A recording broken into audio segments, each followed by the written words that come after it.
I think one of the things in our tradition that reminds us of who we are and whose we are these stories in the Bible that tell us about people who set out on journeys of faith. That whether they were refugees or immigrants, that it was their faith that allowed them to do what they did. I'm struck by the story of Jay, one of her children, just going down to North Carolina without jobs, without a place to live, anything. That's faith. Some might call it something else, but I think faith would be a good word for that. Faith is when we trust that something good is going to happen, even when we really don't know that that's going to be the case.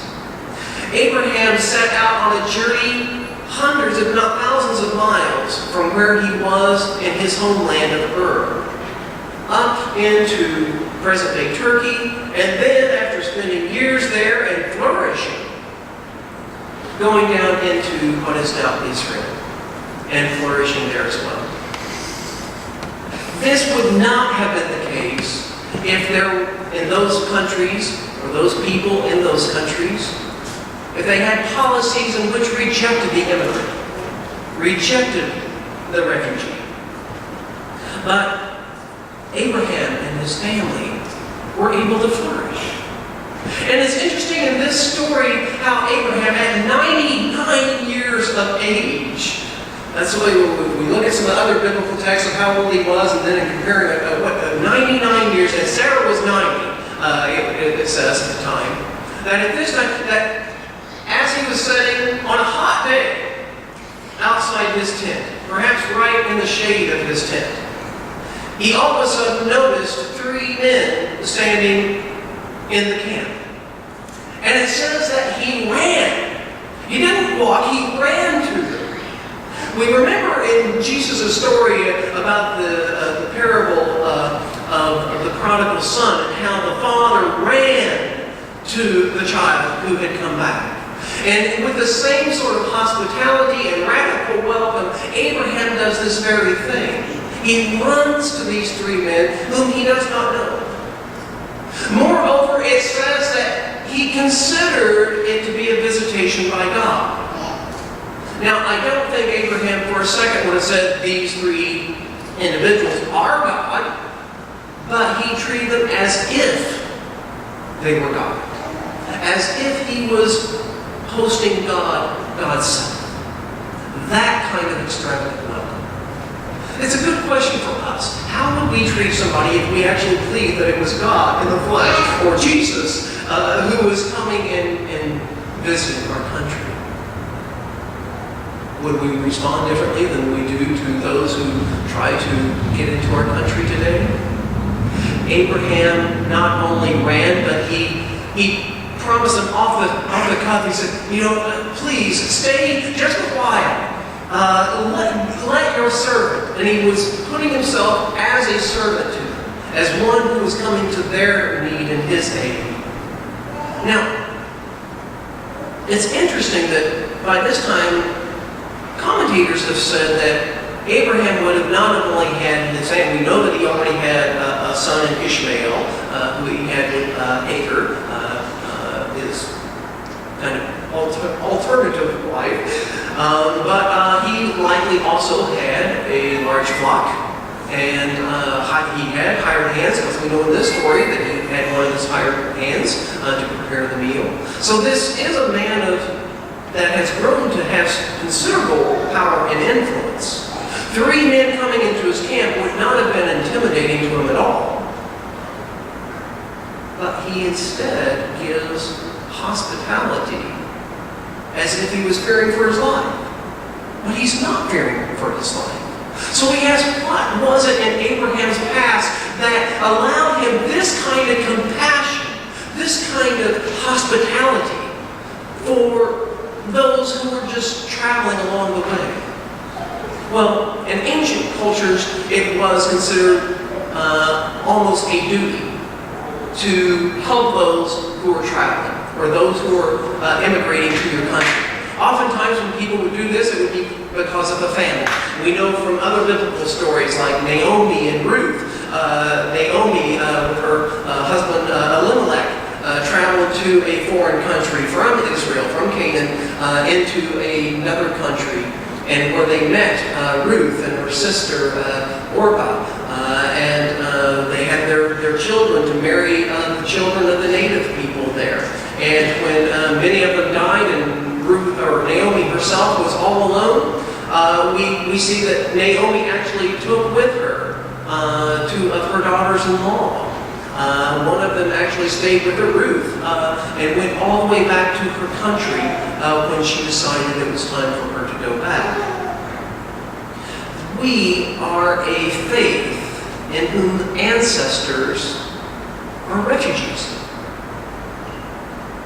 who are immigrants from place to place.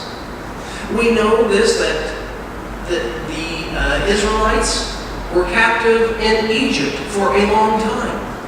We know that Jesus himself and his family, Joseph and Mary, they fled from Bethlehem, it tells us, to Egypt because they feared the persecution, the religious persecution of a parent who had ordered the death of all the male infants. Refugees. This is our spiritual ancestry. And so, as we think about that, we understand life a little bit differently. Now, most of us, my guess, have been here for generations. But is there anyone who is full-blooded Native American here? Anyone? If not, we are all from either refugees or immigrants to this country. Each and every one of us. Now, getting back to Abraham and his ethic of hospitality, I believe that it was because of his experience of having to go from his own homeland into at least two, and some commentators say, well, maybe he was actually in 3 or 4 countries for a time. But he was allowed to flourish each place he went.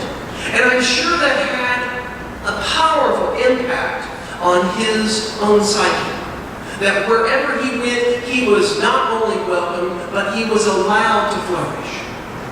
We know that there is a Levitical text, and if you look in your points to ponder today, the very first point to ponder is from Leviticus 19, where it says, when an alien resides within your land, an alien would be a refugee, an immigrant, anybody who is even traveling in your land, you shall not oppress the alien. The alien who resides with you shall be to you as a citizen among you, having the same rights of every other citizen.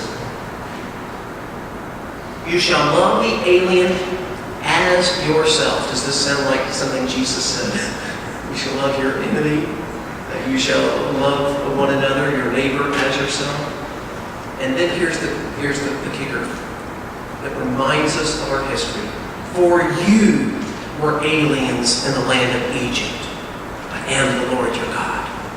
God calls us to remember that if it wasn't us ourselves, at least our ancestors were aliens at one time. Were immigrants, or refugees. They depended upon the mercy of someone else in order to survive. If it were not for people taking care of each other from place to place, from time to time, we would not have humanity as it is. Today we have threats to this ethic that in our own country we have long held an ethic of receiving those who come to our shores. Has anybody ever been to the Statue of Liberty before? Have you read that insignia on the bottom of the welcome all you huddled masses? I don't remember the entire quote, but it basically says, if you are oppressed anywhere, we welcome you to our shores. Statue of Liberty stands for liberty for all people because all people are children of God. All people are from the same circumstance. We're all human. And we all desire the same thing. In my travels, I have noticed all around the world, people have the same basic needs They want to have families that they can be in safe places. They want to love and be loved. And they want to have at least the necessary conditions in which to flourish. And this is what our country has long promised. But we now have some executive orders and such in which are putting at threat those sorts of things. For this reason, there has been an ecumenical statement that has been made, and I'm not going to read you because it's 3 pages long, but an ecumenical statement which includes our own United Church of Christ as well as about 20 other denominations, saying the importance to help those who are refugees. This past conference that we had in the Penn Central Conference of the United Church of Christ, one of the workshops that I went to was on refugee resettlement. And there's some interesting facts that I heard in that. I'm just going to mention a few of them. One is that there are now 65 million refugees in the world. People who have been displaced either by war or violence or persecution of some sort, who have had to leave their homes, the place that they do feel secure, to often go to camps, refugee camps. One of the things that startled me about this talk at conference is that the person from Church World Service who was leading it said that on average, a refugee will spend 24 years in a refugee camp. 24 years in a tent, relying on the compassion and supplies of countries to help you out. And that 1%, only 1% of refugees will be resettled. 1%.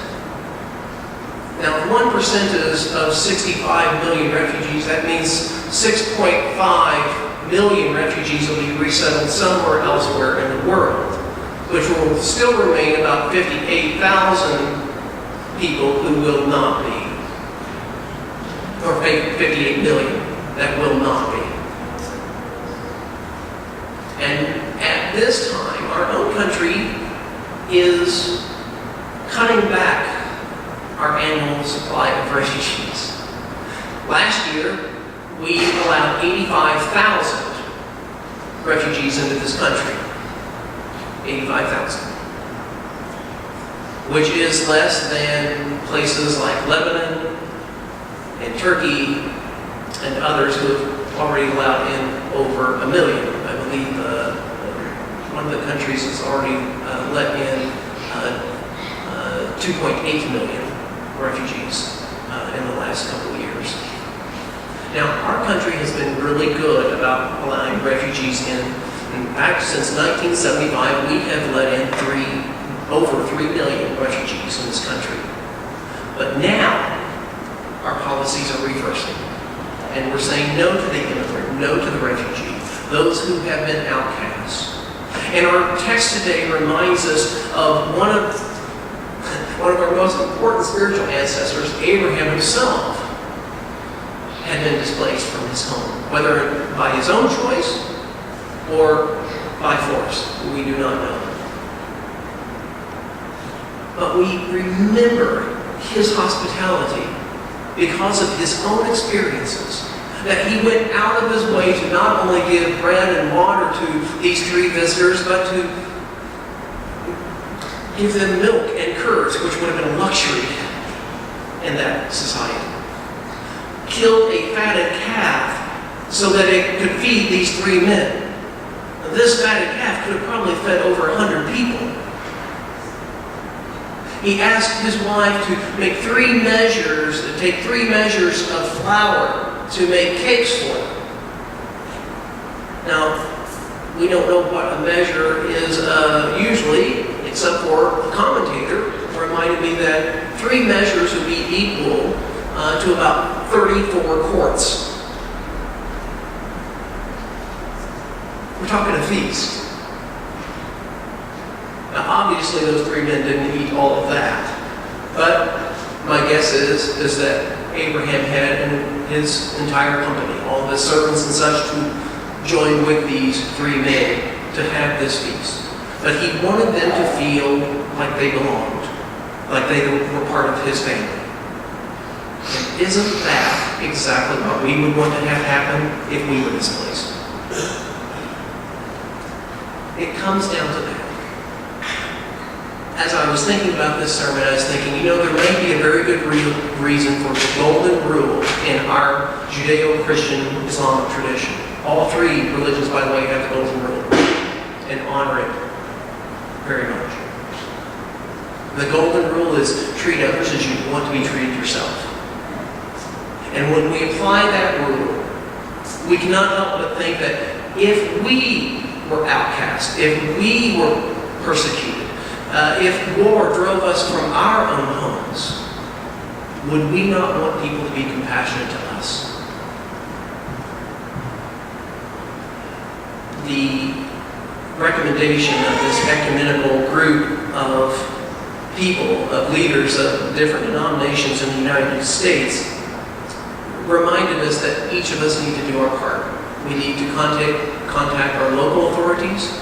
We need to contact our national authorities and let them know that we are people who are compassionate, that we care for those who have been cast out of their homes, that like the Good Samaritan, that like the prodigal father in his welcome of his son coming back, that we see each other as brothers and sisters regardless of nationality, regardless of race, regardless of religious background.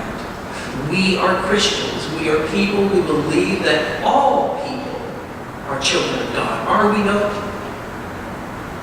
And that is good news.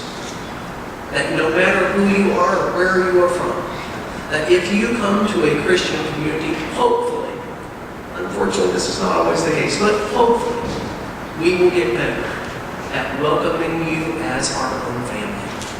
God bless us as we strive for this goal in this life and in any life to come. We are all brothers and sisters. God bless us as we treat each other as such.